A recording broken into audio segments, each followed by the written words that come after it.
Pour comprendre d'où vient l'eau de votre robinet et comment elle est rendue potable, c'est-à-dire buvable sans risque pour votre santé, nous vous proposons de vous transformer en oiseau et de voler vers la grande étendue d'eau en contrebas.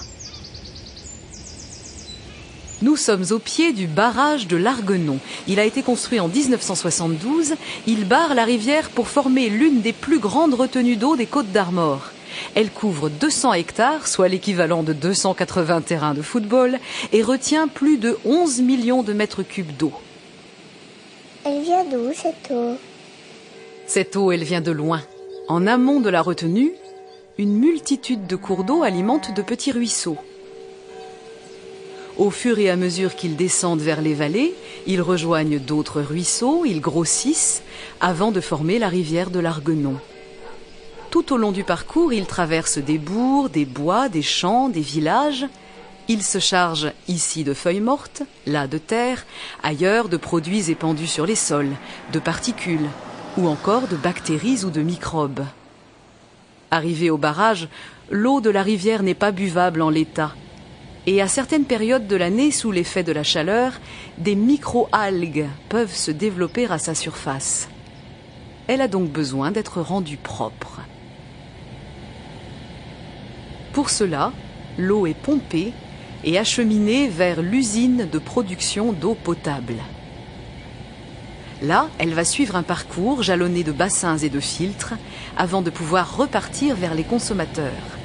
C'est ce parcours que nous allons suivre. Nous sommes dans l'une des premières salles, la salle de flottation. Ici, l'objectif est d'éliminer les plus grosses impuretés. Pourquoi cette couleur marron? La couleur marron s'explique en partie par la présence dans l'eau de matières organiques, comme des feuilles en décomposition et de la terre qu'il faut enlever. Le procédé consiste à faire remonter ces impuretés à la surface et à les faire flotter pour mieux les évacuer. C'est pour ça qu'on dit flottation, parce que ça flotte? Ça marche comment? Pour comprendre le mécanisme de la flottation, il faut plonger. Les matières organiques, les particules comme le phosphore, sont en suspension dans l'eau. Il faut les aider à s'agglomérer. Pour cela, on injecte du chlorure de fer, dont la présence explique aussi la couleur marron. Ensuite, il suffit d'envoyer un mélange d'air et d'eau sous pression depuis le fond des bassins pour faire remonter les impuretés à la surface. Lorsqu'il y a des micro-algues à certaines périodes de l'année, la flottation les élimine totalement. Nous arrivons dans une deuxième partie de l'usine. L'eau va passer dans une série de bassins conçus pour éliminer les pesticides. C'est quoi des pesticides? Les pesticides, comme les herbicides, sont des produits chimiques. Ils sont utilisés dans les champs, les jardins ou dans les allées pour éliminer certaines herbes ou insectes. S'ils migrent dans l'eau, ils sont dangereux pour la santé. Pour s'en débarrasser, on introduit du charbon en poudre. On met du charbon? Eh oui, du charbon actif en poudre. Il est injecté dans l'eau. Il est maintenu en suspension grâce à une agitation rapide, le temps qu'il emprisonne les pesticides. Des flocons vont alors se former, ils vont s'agglomérer en partie basse de l'eau. Pour éviter qu'ils ne remontent à cause des remous, des alvéoles en forme de nid d'abeilles vont alors les bloquer sur leurs parois inclinées pour les faire glisser vers le fond. L'eau claire va s'évacuer par débordement dans des goulottes.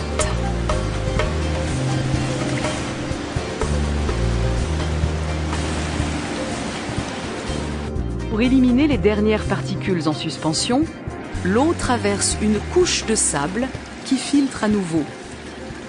Débarrassée de la terre et des pesticides, elle poursuit son chemin jusqu'à la salle de dénitratation. Aujourd'hui, il y a beaucoup moins de nitrates dans l'eau que dans les années 90, mais à certaines périodes de l'année, en hiver notamment, leur niveau peut remonter. Un dispositif permet de les piéger. L'eau arrive dans les cuves par le haut. Elle traverse une couche composée de billes de résine. Ces billes fonctionnent comme des aimants. Elles retiennent les nitrates au passage avant que l'eau ne ressorte par le bas. Le parcours de nettoyage agit donc comme un tamis. Il élimine du plus gros vers le plus petit jusqu'à l'étape finale, celle de l'ultrafiltration. C'est brillant et on ne voit que les tuyaux. On dirait un labyrinthe. C'est vrai. Vu de l'extérieur, le dispositif peut s'apparenter à un labyrinthe. Il s'agit en fait d'une batterie de tuyaux à l'intérieur desquels des milliers de membranes sont serrées les unes contre les autres. Par pression, l'eau est envoyée dans ces membranes. Elle va ressortir par de minuscules pores. On dit alors que la membrane transpire. Nous sommes au niveau de l'infiniment petit, celui du micron. C'est une barrière infranchissable pour les bactéries. Un laboratoire équipé de robinets reliés à chaque bassin permet d'effectuer des contrôles à toutes les étapes, depuis la flottation jusqu'à l'ultrafiltration.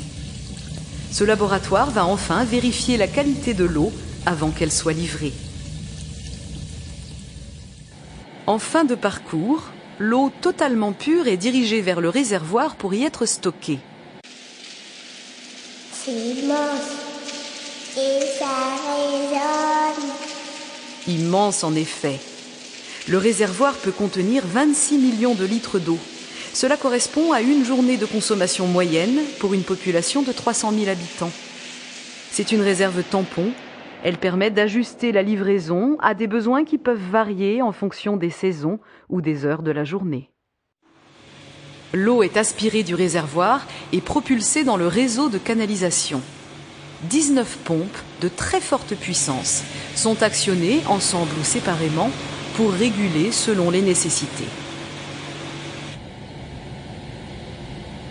L'activité de l'usine est suivie en permanence par le personnel sur site. Mais la plupart des étapes étant automatisées, c'est de là-haut que tout est piloté. Ici, nous sommes au cœur du dispositif. Il organise, gère et surveille l'ensemble des opérations. Ça devient quoi ce qu'on a enlevé de l'eau? Tous les déchets sont recyclés. Les boues de la salle de flottation sont envoyées vers des centrifugeuses pour y être déshydratées et la terre séchée est épandue sur les terres agricoles.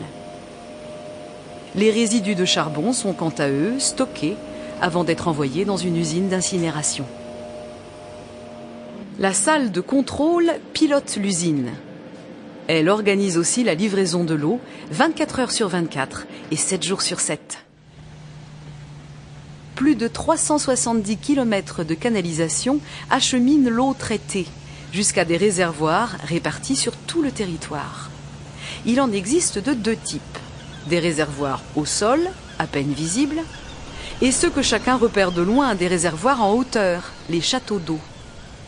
L'eau y est propulsée par les pompes depuis l'usine jusqu'au sommet. Par son poids et sa hauteur, la masse d'eau accumulée va créer une pression suffisante pour envoyer l'eau par simple gravité vers les communes où elle va être distribuée aux consommateurs. Avant d'arriver au robinet, l'eau a donc parcouru un long chemin. Elle a été collectée puis rendue propre et surtout potable. Tout cela nécessite des moyens coûteux. La meilleure façon de limiter ces coûts est de faire en sorte que l'eau des ruisseaux et des rivières parvienne au barrage dans le meilleur état de qualité possible. Pour cela, des actions de prévention sont engagées. Elles visent par exemple à protéger les abords des cours d'eau et des rivières, en maintenant les filtres naturels que sont les zones humides ou en créant des zones tampons avec de l'herbe. Il peut s'agir aussi de couvrir les sols en hiver, afin de pomper les surplus de nitrates et freiner les ruissellements. Des campagnes de prévention incitent à limiter les traitements chimiques dans les champs, les jardins, le long des routes ou dans les bourgs et les villes. Pour lutter contre l'érosion des sols, principale cause de la présence de terre et de phosphore dans l'eau, des opérations de replantation de haies bocagères sont proposées sur les zones les plus sensibles. Enfin, il est rappelé à chaque consommateur qu'il se doit de respecter cette eau pour ce qu'elle est, un bien vital, précieux et fragile.